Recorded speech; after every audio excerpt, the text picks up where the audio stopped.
일부 타락한 신학자들은 원래 구약시대엔 교회가 없었대요. 근데 갑자기 예수님이라는 인물이 나타나서 교회를 세웠다. 그렇게 말을 해요. 그러니까 예수가 왜 교회를 만들었냐?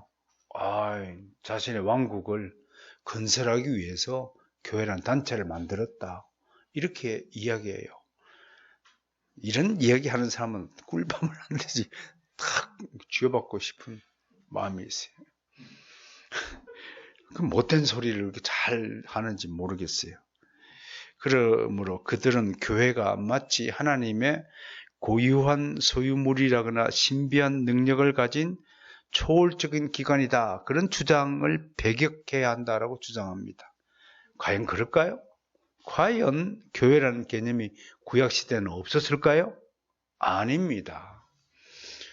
이렇게 주장하는 사람들은 성경 성자도 모르는 사람들입니다. 성경은 명백하게 교회가 영원 전에 하나님의 예정 가운데 존재했던 구원의 방주였다는 것을 입증하고 있습니다. 물론 구약시대의 교회는 오늘날 신약시대의 우리 교회처럼 분명한 모습을 보이거나 또 뚜렷하게 제도적으로 나타난 것은 아닙니다. 하나의 그림자에 불과합니다. 마치 모델하우스처럼 존재한 것입니다. 그러므로 우리는 구약교회를 설명할 때 구약교회는 신약교회의 예표다, 그림자다, 또 좀 더 정확하게 얘기하면 기초다. 구약교회가 있었기 때문에 신약교회가 나타난 것이지 구약교회가 없었다면 신약교회가 없다라고 이야기할 수 있습니다. 분명한 것은 구약교회나 신약교회가 그 모습과 그 역할이 좀 다르다 할지라도 정체성만큼은 분명히 하나였다는 사실을 기억해야 합니다. 그것은 바로 세상 가운데서 세상과 구별된 하나님 나라를 예표하는 곳이다 라는 정체성만큼은 틀림이 없다라고 하는 것입니다.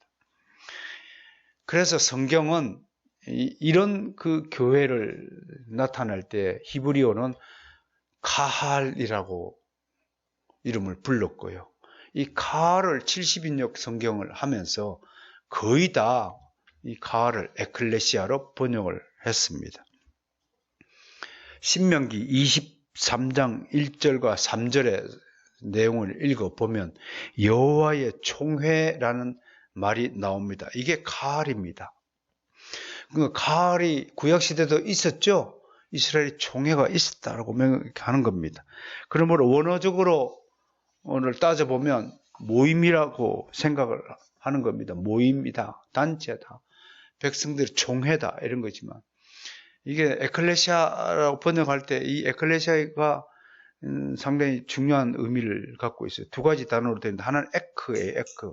에크는 몸으로 바깥으로 불러내다. 바깥으로라는 뜻입니다. out of, 바깥으로. 그 다음에 에칼레오라는 동사에서 유래한 것인데 여기서 이거는 불러내다는 뜻입니다. call out이라고 영어로 이렇게 번역을 합니다. 그 에클레시아는 정리하면 바깥으로 불러내어서 모이게 한 백성들의 집합이다. 모임이다. 그렇게 뜻을 합니다. 그럼 어디에 있다가 불러냈다는 거예요? 즉 타락한 죄악된 세상으로부터 구별하여 낸 존재들이다. 하나님의 자녀들의 모임이다. 라는 것입니다. 여러분 각자는 에클레시아 된 사람들임을 믿으셔야 합니다. 여러분들 왜 부르셨느냐? 이 에클레시아 공동체에 집어넣기 위해서 여러분들을 불러주셨다라는 것을 말하는 것입니다. 그러므로 모든 그리스도인들은 당연히 교회 공동체의 회원이 되어야 한다. 전에 한번 교회 회원의 자격 한번 다뤄본 적이 있잖아요. 벌써 다 까먹어 버렸을 것이라고 생각을 합니다만은 교회 회원은 내가 선택할 문제가 아니라 이렇게 에클레시아라는 단어 자체에 이미 당연한 의무로 규정되어 있다는 것을 다시 한번 강조를 드립니다. 좀 더 구체적으로 그러면 에클레시아의 존재에 대해서 성경의 역사를 한번 살펴보겠습니다. 이스라엘 역사 가운데에는 늘 하나님의 총회인 하나님의 백성들의 모임인 에클레시아가 존재했다 안 했다? 했다. 봅시다. 역사적 과정을 제가 굉장히 한 9가지를 뽑아왔어요. 봅시다. 첫 번째, 출애굽은 역사상 가장 위대한 하나님 구속 사건입니다. 맞죠? 와, 430년 동안 애굽에서 종살이 하던 이스라엘 백성을 몇 년 동안? 430년 동안 종살이 했어요. 그들을 꺼내는 거예요. 개인 한 사람을 꺼내기도 힘든데, 그렇잖아요. 사도 바울이 감옥에 갇혔을 때 성도들이 어디다 담아갖고 했어요? 바구니에다 담아갖고 성벽 높은 데서 달아내려서 구출시켰잖아요. 한 사람 구출하기도 얼마나 힘든데요. 우리 지금 전직 대통령 2분이 감옥에 가 있는데 못 나오잖아요.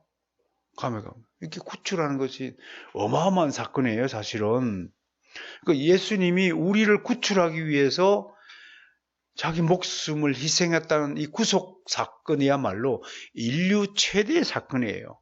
그 인류 최대의 예수님의 십자가 죽음의 사건을 구약시대에 그대로 예표한 사건이 뭐냐면 출애굽 사건이에요. 예수님의 십자가 죽음의 구속 사건이 이만큼 위대한 일이라는 것을 출애굽 사건이 상징적으로 보여주는 거예요. 이때 이스라엘 민족을 하나의 총회로 보는 거예요. 성경은 그렇게 얘기했어요. 그래서 이스라엘 민족 자체가 하나님의 에클레시아였다. 하나님의 칼이었다. 라고 분명히 말하는 거예요. 두 번째는 이제 애굽에서 나와서 어디로 갔어요? 광야로 갔잖아요. 광야에서 몇 년 살았어요? 40년 살았어요. 40년 동안 뭐 했어요? 시내산에서 법을 주셔갖고 십계명과 율법을 주셔가지고 40년 동안 법 공부했어요. 공부만 한 것이 아니라 법대로 사느냐 하고 하나님이 테스트를 했는데 테스트 족족 어떻게 했어요? 테스트 족족? 다 실패했어요. 야, 저 머리 좋죠? 시험을 쳤는데 족족 빵점이야. 얼마나 머리가 뛰어났으면 빵점 맞는 것이 기적이야. 응? 어떻게 눈 감고 아무거나 찍어도 빵점은 안 맞겠어. 근데 이스라엘 백성들은 시내산 앞에서 모여서 새로운 해방된 자유를 얻은 이제 에클레시아가 된 거예요. 그럼에도 이들은 하나님께 불순종했어요. 어떻든 광야에서도 에클레시아가 존재했어요. 이때에 광야에서 하나님은 모세 목사님을 통해서 뭘 세우라고 지으라고요? 장막을 건설하라고 했어요. 이제 하나님의 칼이 백성 가운데 장막으로 가시적인 존재로 나타나기 시작했습니다. 장막을 짓기 전까지 교회는 하나님의 심중에 있었어요. 이스라엘 백성 사이에 있었어요. 건설의 건축가의 생각 속에 있었어요. 그런데 그게 모델하우스로 딱 나타난 거예요. 눈에 보이기 시작한 것이 최초의 교회가 장막교회라고 하는 것입니다. 그리고 모세는 이스라엘 백성들을 향해서 이 장막에서 1년에 3차례 하나님께 제사를 드려라. 그게 세 절기입니다. 하나는 6월절이. 그죠? 6월절 날 하나님께 나와 예배 드리는 거예요. 그 다음에 77절이라도 하는 오순절이에요. 성령 강림절이죠? 오순절 날 드리고, 그 다음에 장막절, 초막절이라고 그러는데, 이 장막절 때는 일주일 동안 집에 안 살고, 바깥에 텐트 치고 살아야 돼. 요즘에는 뭐, 텐트 치지 말라고 그래도 텐트 치고 다니는 텐트족이 많잖아요. 그 안에 로망인 것 같아요. 근데 이스라엘 백성은 11월 달 장막절 되면 다 나와서 의무적으로 텐트를 치고 산단 말이에요. 왜 그럴까요? 바로 하나님이 광야에서 우리를 돌보았던 그 광야의 은혜를 잊지 말라고 그렇게 가르쳐 주신 거예요. 그냥 이스라엘이 왜 위대하냐면 그런 오래된 전통들이 후손들에게도 그대로 전달되어서 지켜지고 있다는 것에서 우리가 교훈을 얻는 겁니다. 우리는 어때요? 옛날 애들한테 가르치면, 에이, 호랑이 담배 피던 시절에 또 얘기를 한다고. 설교하지 마세요. 옛날 얘기하지 마세요. 우리는 우리 식대로 살 거예요. 그 전통에 개성이 없잖아요. 그죠? 좋은 전통은 지켜야 되는데. 아니, 옛날에는 우리 버스를 타면, 어른들을 타면 다 짐 받아주고, 다 자리, 여기 앉으세요. 그런데 요즘에는 어때요? 아이고, 참. 예, 참 용감하게 앉아 있읍디다. 그런 아름다운 전통들이 다 사라진 것 같아요. 또 모세 목사님은 그걸 발전시켜서 이제는 그 장막을 성막이라 부르고, 성막 안에 뭘 안치했어요? 언약궤를 안치했어요. 그래서 언약궤가 안치된 교회로 발전했어요. 그게 이제 말씀 신앙의 예표예요. 우리 교회가 제일 중시해야 될 게 뭐냐? 하나님의 말씀이다 라는 것을 이때부터 이미 강조하기 시작한 거예요. 이후에도 중요한 민족들 회합이 많았어요. 예를 들어서 여호수아 시대 때는 2번이나 불러 모았어요. 죽기 전에는 세겜에다가 불러 모아서 마지막 유언을 남기잖아요. 그 세겜에 모이면 세겜 총회라고 하는 거예요. 그걸 세겜 가을이라고 하는 거예요. 그거 자체가 교회예요. 이스라엘 민족 자체가 교회라니까요. 그러니까 이스라엘 민족이 얼마나 축복을 받았냐면, 우리는 대한민국 사람의 믿는 사람만 교회를 구성해서 있지만, 야, 세상에. 그분들은 하나님 은혜를 받아가지고 민족 자체가 교회야. 우리도 그런 날을 꿈꾸며 기도합시다. 전도합시다. 대한민국 자체가 하나님의 교회가 될 수 있는 그날을 위하여 더 전도해야 되는 겁니다. 복음 전도해야 되는 겁니다. 다윗 때는 또 솔로몬의 그 왕위 문제가 거론될 때, 솔로몬이 나의 뒤를 이을 왕이다 선포하기 위해서 백성들을 소집했어요. 그때 총회가 소집이 되었고요. 솔로몬은 예루살렘에 큰 모임을 소집한 후에 성전을 완공하고 하나님께 봉헌할 때 전 백성을 다 모았어요. 야, 참 이때만 하더라도 이스라엘의 신앙이 참 아름다웠던 것 같아요. 왕이 모여 그럼 다 모이고 생기고 뭐 다 팽개치고, 물론 안 모이면은 목이 날아갔을 수도 있을지 모르니까 모인지 모르겠지만 아무튼 그랬단 말이에요. 그리고 솔로몬의 후계자들인 이스라엘 왕들, 특히 여호사밧 왕은 모압과 암몬족이 침략했을 때 유대 회정을 소집했어요. 전쟁이 오는데 전쟁으로 나가지 않고 회개 기도하러 모였다고요. 이게 이스라엘의 특징이에요. 그런데 이것을 문자적으로 잘못 또 해석하고 적용하고 역사 가운데 저기 이슬람 군대가 쳐들어올 때 예배 드린다고 앉아있다가 다 몰살당했다는 기록도 있습니다. 남이 쳐들어오면 어떻게 돼요? 우리도 방어해야죠. 칼을 들고 그러면 칼을 들고 싸우고, 총을 들고 그러면 총을 들고 싸우고. 그게 전쟁이잖아요. 전쟁은 살인이 아니에요. 아니에요.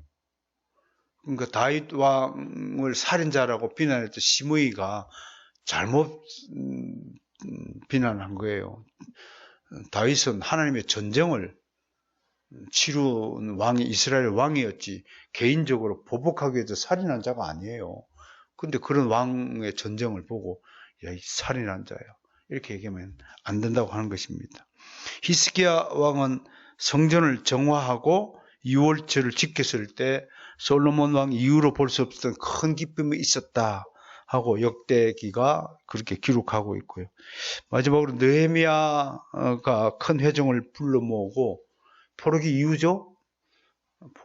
포로 한 70년 포로 생활을 하다 보니까 민족적인 의식도 사라지고 신앙도 다 희미해지니까 에스라 학사가 오자마자 뭐 했어요? 율법을 낭독했잖아요. 여러분, 그리스도인들에게 제일 중요한 게 뭐예요? 하나님의 말씀이죠. 말씀이 있고 율법이잖아요. 그게 복음이잖아요. 그러니까 여러분들이 신앙이 타락하거나 좀 세상 가운데 지치거나 의문이 들거나 짜증이 나거나 앞뒤가 길이 보이지 않을 때 어디로 돌아가야 돼요? 하나님의 말씀인 성경을 돌아가세요. 그냥 아무데나 한 펼치고 읽어보세요. 큰 소리로. 이 성경이 왜 묘약이에요? 성경은요, 비극을 끝내는 묘약이에요. 슬픔을 그치게 하는 묘약이에요. 신비한 묘약이에요. 그게 성경이에요, 여러분. 저는 뭐 개인적으로 성경의 은혜를 너무 많이 받은 사람이라서요. 성경 때문에 읽다가 흥분하고 성경에 있는 말씀 때문에 엉엉 울기도 했고 한 바가지에서 눈물을 흘리게 했습니다. 결국은 뭐예요? 거듭난 사람은 성경을 읽으면 기쁨도 생기고 슬픔도 생기고 감격도 생기고 소망도 생기고 용서도 생기고 여유도 생기고 오만 보화를 성경을 통해서 다 얻을 수 있다는 거예요. 왜 성경 하는지를 여러분들이 아셔야 돼요. 우리에게 이 놀라운 비밀의 보화를 주신 하나님께 영광을 올리고 감사를 드려야 돼요. 성경이 없었으면 어떻게 했을까? 지금 끔찍한 거예요, 저는요. 끔찍해요. 그러니까 율법을 지킬 것을 약속했다. 이렇게 구약은 신약에서 교회를 하나님의 에클레시아로 부르는 배경을 매우 명백하게 제시해줍니다. 그러므로 교회가 갑자기 예수님에 의해서 만들어졌다, 그때 나타났다 주장하는 것들은 다 엉터리요, 거짓입니다. 하나님의 에클레시아는 언제나 하나님의 가슴에 있었고 하나님이 이 에클레시아, 즉 하나님의 백성을 하나의 공동체로 삼으시고 처음부터 일관되게 이들을 지키시고 바른 길로 인도해 주셨다. 복된 길로 이끌어 주셨다고 말할 것입니다. 그런데 이 중요한 교회의 이름인 에클레시아가 정작 예수님에게는 그렇게 많이 사용되지 않았다는 겁니다.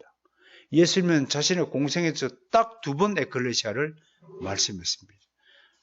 이 구절, 2번의 구절을 가지고 오늘 여러분에게 풀이해 드리겠습니다. 중요한 것은요, 횟수가 중요한 것이 아니라 그 내용이 훨씬 더 중요합니다. 예수님은 어떤 의미로 이 단어를 사용하셨는가? 그거 살펴보는 것이 더 중요하다 이겁니다. 여러분들이 저를 통한 하나님의 설교를 수없이 들었습니다. 많이 들은 게 중요한 게 아니고 진심으로 듣는 것이 신령과 진정으로 하나님의 말씀을 귀 기울여서 듣는 게 중요하지, 나는 최담 목사님 설교를 1000번 들었다? 그게 자랑이에요? 1000번 들었는데도 너는 왜 그 모양이냐? 그러면 어떻게 할 거예요? 목사님 설교는 몇 번 안 들었지만 정말 나는 회심을 체험했다. 이게 더 중요한 거죠. 그렇죠? 예수님이 2번밖에 말씀 안 했다고 해서 에클레시아가 안 중요하다, 그렇게 말을 할 수 없어요. 자, 먼저 마태복음 16장 16절부터 18절까지의 말씀입니다. 오늘 아까 읽으셨죠? 그죠? 한 번만 더 읽어볼까요? 마태복음 16장 18절 19절인가요? 시작.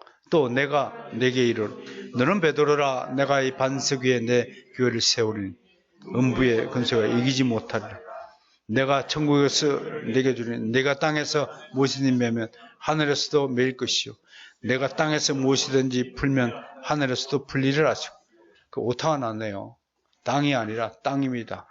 제가 당뇨 환자라서 땅을 좋아하는가 봅니다. 여기서 내 교회를 세우리니 이 교회가 에클레시아입니다.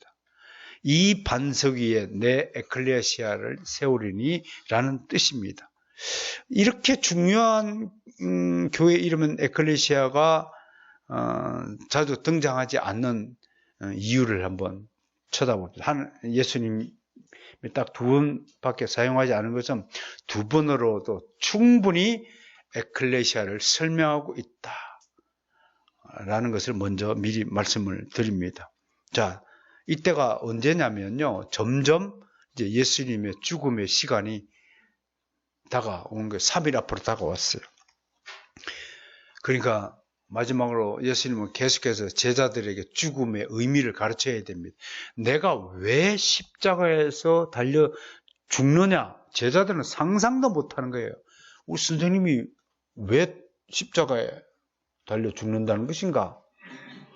십자가의 처형은 당시 로마 제국에서 가장 치욕스러운 사형 제도입니다.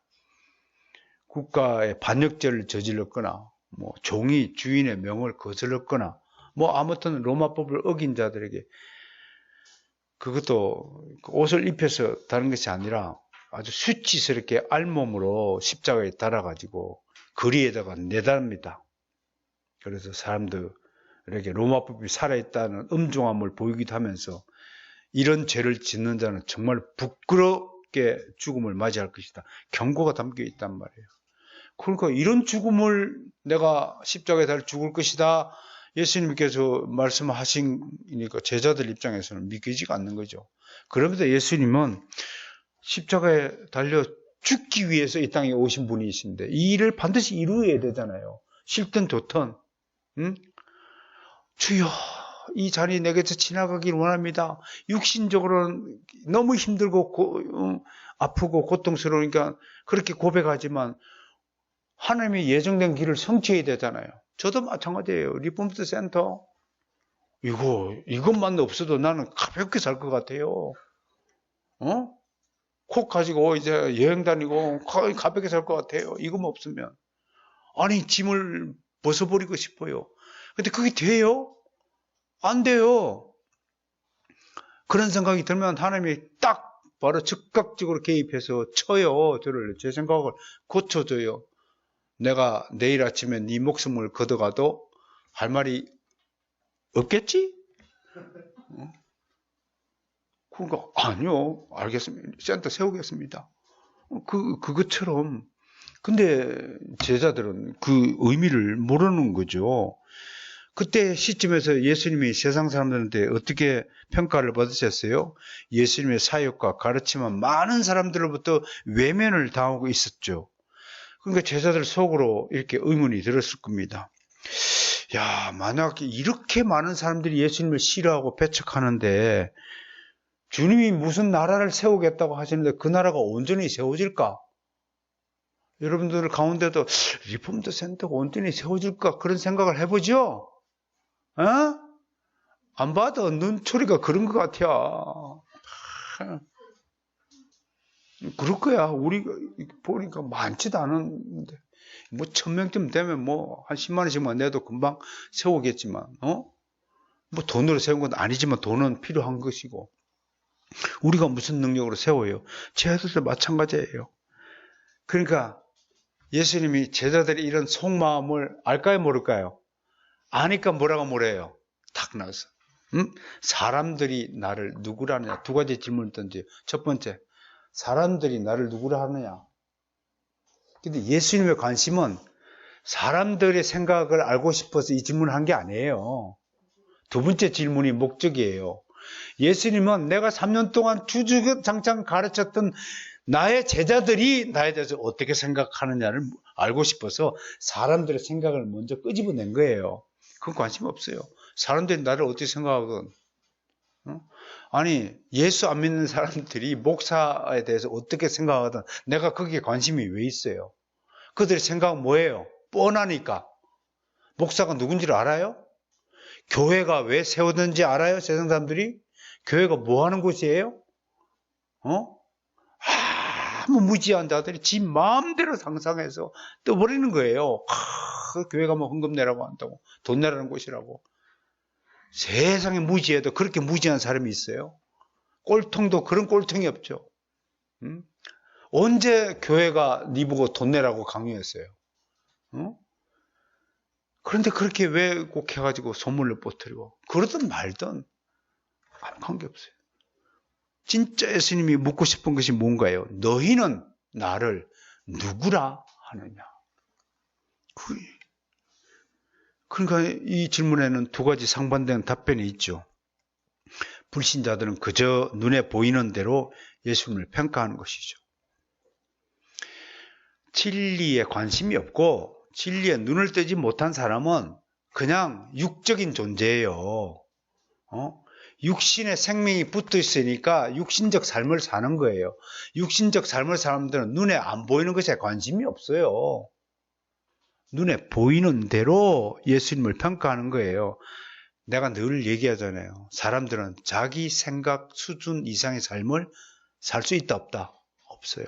육신적인 사람은 딱 육신적인 가치관, 육신적인 그 삶의 방식에서 절대로 영원토록 벗어나지 못해요.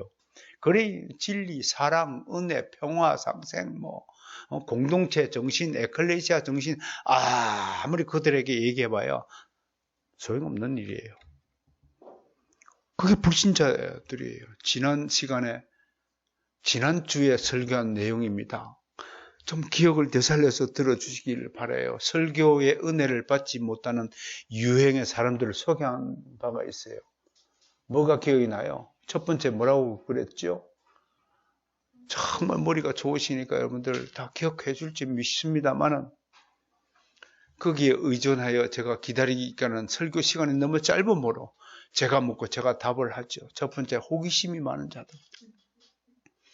두 번째 어떤 얄궂은 목적을 가지고 있다. 어떤 목적을 가지고 교회당에 섬어야 돼. 사업 목적. 물건 많이 팔아먹기 위해서. 회원 많이 모집하기 위해서 섬어들고. 목적이. 그 다음에 편견, 고정관념. 처음부터 저희가 어떤 말을 하나 하고 꼬투리 잡으려고 앉아있는 사람들. 그런 사람들이 설교의 은혜를 어떻게 받아요? 이게 하나님의 말씀인지도 모르는데 그냥 사람의 말이겠거니 성경은 하나님이 말씀이 아니라 사람이 기록했으니까 사람이 상상해서 만든 사람의 고안물이고 창작물이라고 알고 있는 사람에게서 어떻게 하나님의 은혜를 발견하고 영생을 맛볼 수 있습니까? 없는 거죠. 설교자에게서 오직 결점과 허점을 발견하기 위해서는 그렇게 애쓰는 자들 매우 다양합니다. 예수님이 지금 어떤 사람들에게 둘러싸여 있다고요? 바로 이런 사람들에게 둘러싸여 있어요. 귀신 들린 자들에 둘러싸여 있어요. 귀신 들린 자들이 예수님 보고 오히려 네가 귀신 들렸다고 그래요. 참 웃기죠. 의심 많은 자는 상대방을 의심합니다. 부정적인 사람은 상대방을 항상 부정적으로 평가합니다. 눈에는 뭐만 보이는 거예요. 내가 종종 얘기하죠. 하나님의 은혜를 받지 않으면 아무 소용이 없다. 인생에 의미가 없다. 사막에 비가 안 내리는 이유는 사막에 물이 없어서 물이 있어야 물을 끌어들이는데 마찬가지로 하나님의 은혜가 없는 사람은 아무리 설교를 통해서 하나님의 은혜를 베풀어줘도 은혜를 받지 못한다라는 것입니다. 우리는 이런 왜곡된 사람들로 의해 둘러싸여 있습니다. 그러나 예수님에게 중요한 것은 자신이 가르쳤던 제자들의 생각입니다. 우리는 간혹 진리에 관한 질문을 불신자들로부터 받게 됩니다. 그들은 자신들이 생각하는 예수 그리스도와 신자들이 증거하고 설명하는 예수 그리스도의 차이를 알고 싶어 합니다. 그럴 때 그리스도인이라 하면 답변을 제대로 못하거나 어정쩡한 자세를 보인다면 속으로 그리스도인들을 힐난하고 교회를 비난합니다. 아이고 그것도 몰라? 그래서 베드로 사도는 베드로전서 3장 15절에서 이렇게 충고했습니다. 너희 마음에 그리스도를 주로 삼아 거룩하게 하고 너희 속에 있는 소망에 관한 이유를 묻는 자에게 너는 왜 예수 그리스도를 믿느냐? 이런 소망에 관한 이유를 묻는 자에게 대답할 것을 항상 준비하되 온유와 두려움으로 하라. 이게 가르침을 주었습니다. 너희는 나를 누구라 하느냐? 라는 질문에 답변할 준비가 되어 있습니까? 그러나 제자들의 입이 다 봉해졌습니다. 아무도 답을 못하는 거예요. 이때에 눈치가 빠른 실력이 없으면 눈치라도 빨라야 한다. 베드로를 통해서 알 수 있습니다. 재빨리 나섰습니다. 베드로가. 뭐라고 답변합니까? 주는 그리스도시요 살아계신 하나님의 아들이십니다. 이야, 그랬더니 바요나 시몬은 네가 복이 있도다. 근데 이건 네가 안 것이 아니고 너같이 돌머리가 이걸 알 리가 없고 이걸 알게 한 일은 하늘에 계신 하나님 아버지가 이를 알게 하셨다. 얼마나 위대한 고백입니까? 그래놓고 너는 베드로다. 내가 이 반석 위에 내 에클레시아를 세울 것이다. 음부의 권세가 이기지 못하리라. 하시면서 처음으로 에클레시아를 거론하신 겁니다. 이 에클레시아 분석해 보아야 됩니다. 자, 예수님은 사역 초기에 베드로를 만났어요. 그때 이름이 뭐냐면 시몬이었어요. 요한복음 1장 42절에서 처음 베드로를 만났을 때 이렇게 이야기합니다. 너는 요한의 아들 시몬이구나. 근데 앞으로는 시몬이라고 부르지 않고 내가 게바라고 부르겠다. 이게 아람어예요, 아람어. 예수님의 당시에 때 예수님은 두 가지 언어를 사셨죠, 그죠? 히브리어와 아람어를 사용하셨어요. 너는 게바다. 그게 아람어로 무슨 뜻이냐? 이 게바가 헬라어로 고치면 뭐라고 되냐면 페트로스가 됩니다. 유대인 이름으로 페트로스가 되는 거예요. 이 페트로스를 번역하면은 이게 반석이란, 바위라는 뜻입니다. 바위. 그 바위에 바위. 여러분, 바위 위에 집을 짓는 사람이 있어요? 바위를 돌을 가지고 집을 지으면 뭘로 만들어야 돼요? 반석으로 만들어야 돼요. 아시겠어요?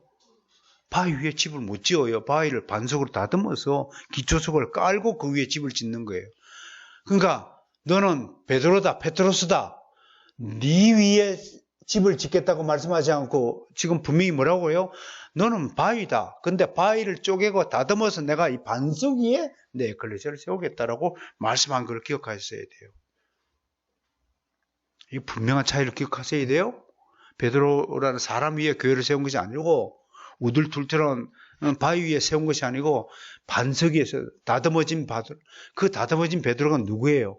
주는 그리스도시요 살아계신 하나님의 아들이라는 이 신앙 고백을 한 베드로를 말하는 거예요. 성숙한 신앙. 이 불변의 신앙 고백 위에 내 에클레시아를 세우겠다고 하신 거예요. 이해가 되십니까? 그래서 앞에 페트로스는 남성 명사고요. 반석은 페트라에서 여성 명사가 사용되었습니다. 여성 위에 세우는 겁니다. 모든 후손은 하와의 후손 자궁으로 통해서 나타나는 겁니다. 교회가 바로 이 반석 위에 베드로를 다듬어서 뜯어 고쳐서 새롭게 만드신 다음에 그 베드로의 입술로 증언된 신앙 고백 위에 예수님이 내 에클레시아를 세우겠다라고 선언하신 것입니다. 그런데 로마 가톨릭은 계속해서 이 선언을 두고 베드로가 첫 번째 교황이라고 하는 거예요. 베드로가 기독교 교회 최고 지도자가 된다고 하는 거예요. 그리고 그 권위가 로마 교회의 주교들에게 계속 이어진다고 하면서 로마 교회의 주교들을 교황 자리에서 계속 하는 겁니다. 지금도 성 베드로 성도 앞에 가면 너는 베드로다, 이 반석에 내 교회를 세울 것이다, 라틴어로 딱 적혀 있고요. 로마 가톨릭 교회의 신앙 고백서 중에 대표적인 것이 볼티메오 요리문답이라고 있어요. 우리 요리문답 중에서 제일 유명한 것은 제네바 교리문답과 하이델베르그 요리문답이라는 것이 있습니다. 익히들을 알겠죠. 가톨릭 교회의 요리문답은 볼티모 요리문답입니다. 여기 이런 내용이 있어요. 그리스도는 성 베드로에게 특별한 권세를 주셨다. 그를 사도들 중 우두머리로 만드시며 교회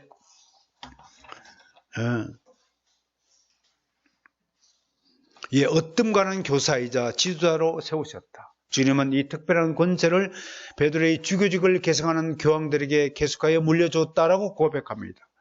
그러면 이런 가톨릭 주장이 맞는 것인가? 한번 따져봐야 됩니다. 만약 논리적 모순이 있거나 역사적 근거가 없다면 우리는 따를 수 없습니다. 물론 베드로는 훌륭한 사도이며 틀림없습니다. 성경이 그것을 뒷받침합니다. 신약 성경에는 베드로에 대해서 총 140배를 언급합니다. 그것은 다른 제자들에 비해서 30배나 더 많은 숫자라고 합니다. 그리고 제자들을 호명할 때 베드로가 제일 먼저 거명되는 것도 사실입니다. 특별한 모임 때 주님은 세 사람의 제자만, 베드로, 야고보, 요한만 데리고 대동하였습니다. 베드로는 종종 제자들을 대표해서 발언하였습니다. 예수님을 따라서 물 위로 걷는 기적의 능력을 보이기도 하였습니다. 예수님은 특별히 그에게 마지막으로 내 형제를 굳게 하라고 분부하셨습니다. 그리고 주님의 부활 승천 이후 하나님은 베드로에게 고넬료 집을 보내셔서 이방인의 구원을 위한 징표를 보이셨습니다. 예루살렘 회의 때는 베드로가 제일 먼저 일어나 자신의 의견을 개진하였습니다. 바울 사도는 야고보와 요한 그리고 베드로를 일러서 교회의 기도라고 하였습니다. 이렇게 베드로는 초대교회에서 굉장히 중요한 인물이고 사도들 가운데서도 지도자 역할을 한 것이 사실입니다.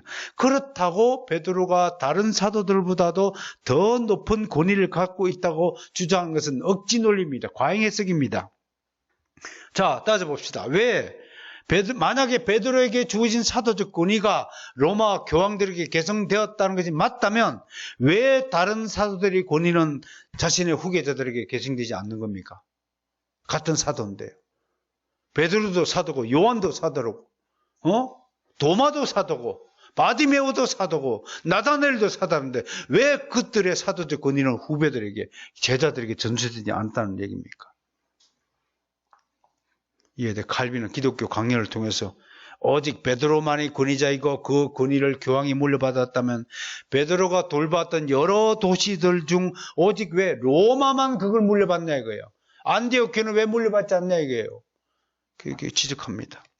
두 번째, 무엇보다도 교황권에 대한 입증 자료가 없습니다. 역사적 근거가 없습니다. 가톨릭측은요, 이레네우스나 유세비우스는 극히 일부 교부들의 주장을 근거로서 베드로가 로마 교회의 첫 번째 주교였다.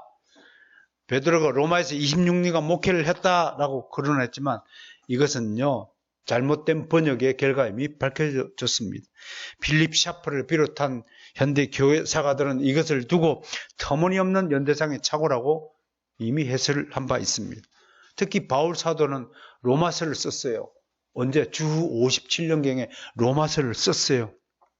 여기에 베드로가 로마 교회의 목회자라는 사실은 한 줄도 단 한 번도 언급되지 않고 있습니다. 특히 로마서 16장에는 로마에 있는 28명의 형제들에게 문안 인사를 하는데 여기에도 베드로라는 이름이 포함되지 않습니다. 베드로가 교황의 기초가 된다고요? 최초의 교황이라고요? 베드로만이 교회의 수장권을 가진 최고 지도자라고요? 근거를 대라 이겁니다. 근거가 없습니다. 세 번째로 베드로가 그렇게 무고한 사람이 아닙니다. 이렇게 예수님이 중요한 일에 쓰였지만 사실은 우리보다도 훨씬 더 결점이 많은 인물입니다. 베드로가 범한 잘못 하나씩 한번 살펴볼까요? 여러분 잘 들어보시기에요. 자신의 죽음을 예수님이 예고하실 때 어떻게 했어요? 베드로가요? 강하게 말로 했어요. 오직하면 예수님이 사탄한테 내 뒤로 물러가라. 그랬을 거예요. 사탄 짓을 한 거예요. 여러분 그래도 사탄 짓은 안 했잖아. 했어요? 변화산에서 베드로는 예수님을 모세와 엘리야와 비교하면서 예수님의 권위를 인간 수준으로 떨어뜨리는 우를 범했어요. 또 발을 씻어 주신다고 할 때라 그냥 가만히 있지. 아니 괜찮습니다 라고 얘기하잖아요. 절대로 안 됩니다 주님 하고 강하게 반발했어요. 또 겟세마네 동산에서 예수님 기도할 때 뭐하고 있었어요? 졸고 있었어요. 그 중차대한 시간에 좀 있으면 예수님이 잡혀서 형태를 달 죽음을 맞이할 텐데 졸고 앉았어요. 이야, 나 죽기 전에 병문안 오는지 안 오는지 내가 볼 거야. 사람들이 병사들이 예수님 체포해서 칼을 마구 휘둘렸죠. 그리고 예수님을 절대로 저는 버리지 않겠습니다 해놓고 세 분이나 부인했어요. 세 분이나. 또 예수님이 부활 승천한 이후 사도행전을 보면 베드로는 하나님이 깨끗하게 해주신 것까지도 먹기를 거부했어요. 또 안디옥에서는 이방인하고 식사하다가 들킬까 봐 비겁하게 주량랑치기 비겁한 자입니다. 이게 무슨 교황이에요. 이게 무한 무슨 교회의 최고 지도자가 이 정도를 지도자를 뽑을 수 있어요? 대통령도 이렇게 결격 사유가 있으면 선출하지 말아야죠. 도덕적으로. 과연 이런 사람이 무한 진리 자체와 동일할 수 있습니까? 교황을 절대시할 수 있습니까? 이게 말이 안 되는 거예요. 무엇보다도요, 나중에 사마리아에서 막 예수 믿는 사람이 부흥이 일어난다니까 예루살렘에서 총회에서 대표를 선발해서 보내요. 베드로가 최고 지도자면 왜 베드로를 대표로 보내요? 동등한 권리인 거예요. 사도들은 높낮이가 없는 거예요. 무엇보다도요, 베드로의 자리를 로마의 주교가 계승했다면, 아니, 사도 요한은 어찌 되는 겁니까? 그때까지 살아 계시잖아요. 아니, 감히 사도 요한이 그러면 로마 주교의 이게 계급적으로 종속이 된다는 겁니까? 지금? 살아 계시는 사도 요한이요? 장수하셨어요. 베드로는 일찍 죽었으니까 로마 주교가 베드로의 자리를 계승했을 거 아니에요. 그럼 그 친구가 교황이잖아요. 그럼 에베소 교회에 있는 사도 요한은 어찌 되는 겁니까? 말이 안 되는 앞뒤가 안. 여러분, 그러니까 이제 정말로 예수님이 의도하신 에클레시아는 그런 뜻이 아닙니다. 가톨릭처럼 그런 모순 있는 주장하면 안 되는 겁니다. 속으면 안 돼요. 교황 그럴 때도 보이죠? 거룩한 것처럼요. 경건의 모양이 있죠? 그에게는 경건의 능력이 하나도 없습니다. 여러분, 그 모습으로 사람 파는 게 아닙니다. 여러분, 요즘에 TV에 그 국민 가수 뽑는다고 내가 유심히 쳐다보는 청년이 있어요. 뭐랬냐면 그 고깃집에서 숯불 굽는 친구예요. 처음 나오는데 저기 뭐 촌놈이 나와가지고 노래를 한다고 하는데 세상에 그렇게 노래를 아름다운 목소리를 갖고 있는. 야, 사람 그 모습 보고 판단할 게 아니고 이번에 1등 했어요. 3차에서. 야, 그런 감동 스토리가 있습니다. 여러분, 그런 좀 멋진 존재가 되잖아요. 어리숙하게 보이도요. 괜히 폼당한 거 아닙니다. 내가 얘기하죠. 괜히 그림 못 그리는 학원놈이 뭐 써요? 이 빵 묻었어요. 털만 하고. 응? 괜히 실력 없는 것들 실력 있는 차고 뭐 오바것도 다 걸치고 다니고 말이에요. 그러면 안 돼요.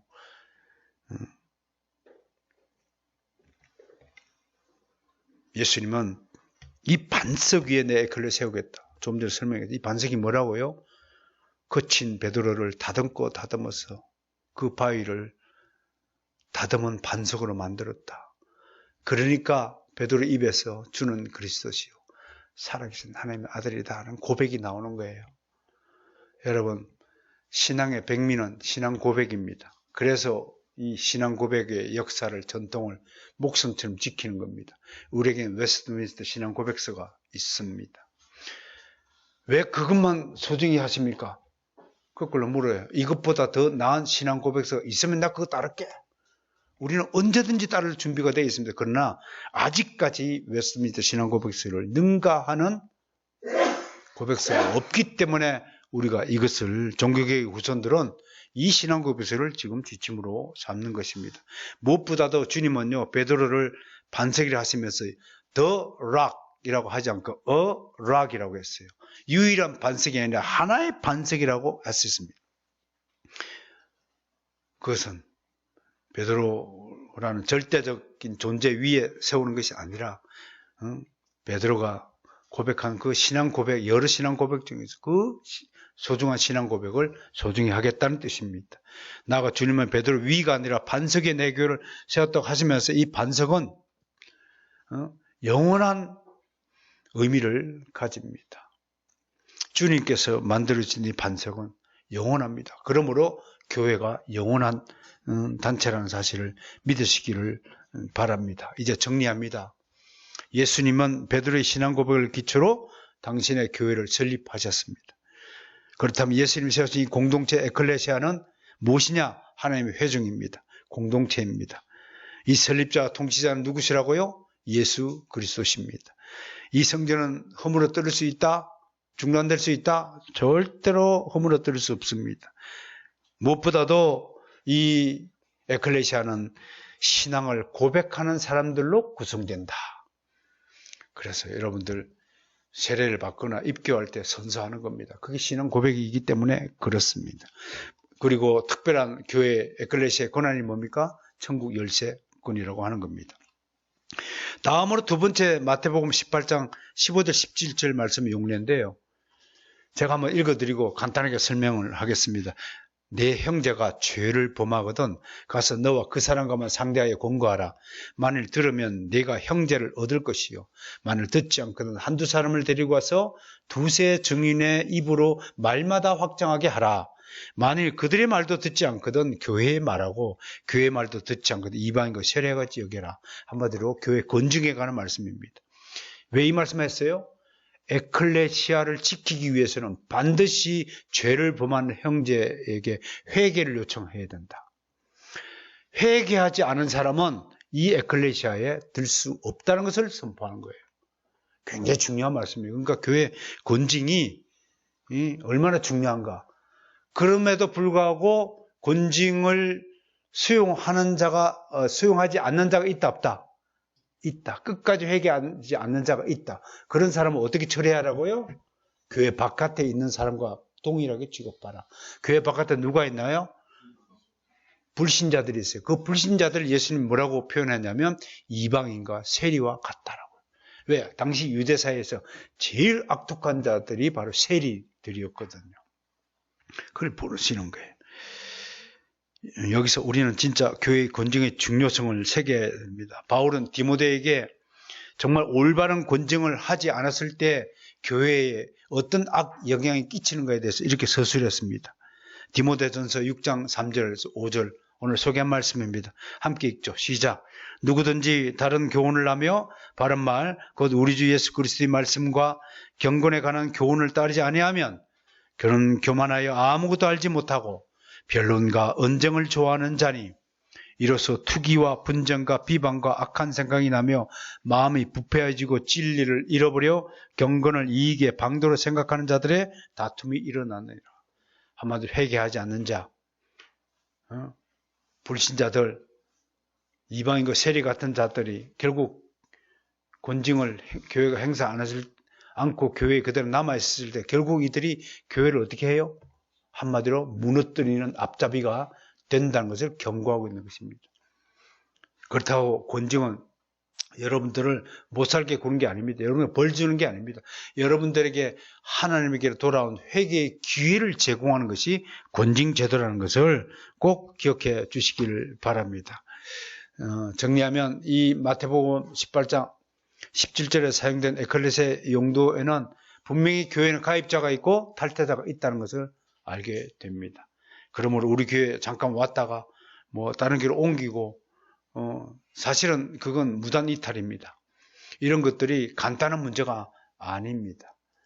저의 권면에 충고를 거부하고 받기 싫다고 해서 우리는 가시적인 옆교회로 가는 것이지만 하나님은 그렇게 평가하지 않으실 겁니다. 하나님은 무단 이탈로 봅니다. 여러분 군대에 있다가 영을 이탈하면 탈영자가 되듯이 조심해야 하는 것입니다. 오늘 예수님의 에클레시아에 대해서 좀 알아보았습니다. 에클레시아는 영원한 주님의 공동체입니다. 제가 지난번에 하나님의 가족과 육신의 가족에 대해서 설교한 바가 있습니다. 여러분 우리가 왜 이 땅에 살면서 그리스도인으로 살려면 제일 중시해야 될 공동체가 누구냐? 그건 내 가족이야. 내 육신의 가족이 아니라 교회 가족인 에클레시아 공동체가 가장 중요시한 가족이라는 사실을 다시 한번 강조해 드리는 겁니다. 이것이 구원의 방주라는 겁니다. 이것이 영원한 우리 가족이라는 사실을 믿으시길 바랍니다. 이게 기독교입니다. 그런 가치관을 잘 정립하여서 좀 더 성숙한 신앙으로 발전해 주시기를 다시 한번 소망을 드립니다. 하나님 감사합니다.